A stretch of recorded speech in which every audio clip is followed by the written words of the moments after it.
என்னதான் வந்து நம்ம திருப்பி திருப்பி புலம்புனாலும் வருத்தப்பட்டாலும் வேதனைப்பட்டாலும் மீனா மாதிரி ஒரு மக்கான ஒரு கதாபாத்திரம் இருக்கவே முடியாது அப்படிங்கிறது கிட்டத்தட்ட தெரியவே செய்யுது. அதுக்கு முன்னாடி வந்து பார்த்தீங்கன்னா முத்து வந்து ஒவ்வொரு தடவையும் ரோகிணியை பற்றி ஏதாவது கண்டுபிடிக்க போகிறேன் அப்படின்னு ஆரம்பிப்பார். நம்மளும் வா அப்படின்னு நினச்சா அது நடக்காது. அதே மாதிரி தான் இன்றைக்கும் வந்து பார்த்திங்கன்னா ஒரு விஷயம் நடந்துச்சு.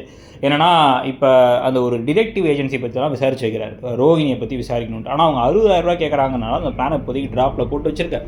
இதில் வேறு வந்து இந்த காமெடி ட்ராக்கில் மீனாவை லவ் பண்ணுறன்னு ஒருத்தர் வந்தார்ல, அவருக்கு வந்து ஒரு அட்வைஸ் என்ன கொடுக்குறாருன்னா, நேராக அந்த பொண்ணோட வீட்டுக்கே போயிட்டு பூ பழம்லாம் வாங்கிட்டு போயிட்டு அவங்க அப்பாட்டே கேட்டுரு, பொண்ணை பிடிச்சி கட்டி கொடுத்துருங்கன்னா அன்னியன் படத்தில் வந்து அம்பி செய்கிற ஒரு மூவை பண்ணிவிடு அப்படின்னு அனுப்பிவிட்றாரு. இவர்கிட்ட வந்து ஐடியா கேட்டார் வேறு, அவர் வேறு.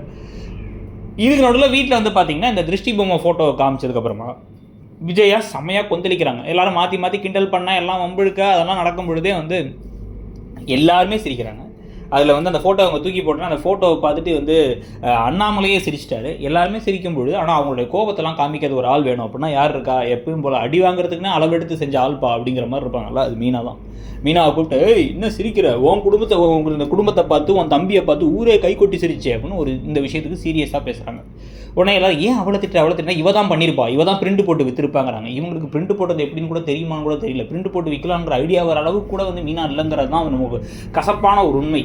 அப்போ டக்குன்னு ஸ்ருதி என்ன பண்ணிடுறாங்க, அதை பண்ணது நான் ஒரு ஸ்டோரி வச்சேன், அதுலேருந்து எல்லாரும் மாற்றி மாற்றி எடுத்துருப்பாங்க அப்படின்லாம் சொன்ன உடனே இவங்க அப்படி அதிர்ச்சி ஆகிட்டாங்க. ஆனால் ஸ்ருதியை திட்ட முடியாது, ஏன்னா ஸ்ருதி வந்து பணக்கார விட்டு பெண்ணு அப்படிங்கிறனால திட்டலை.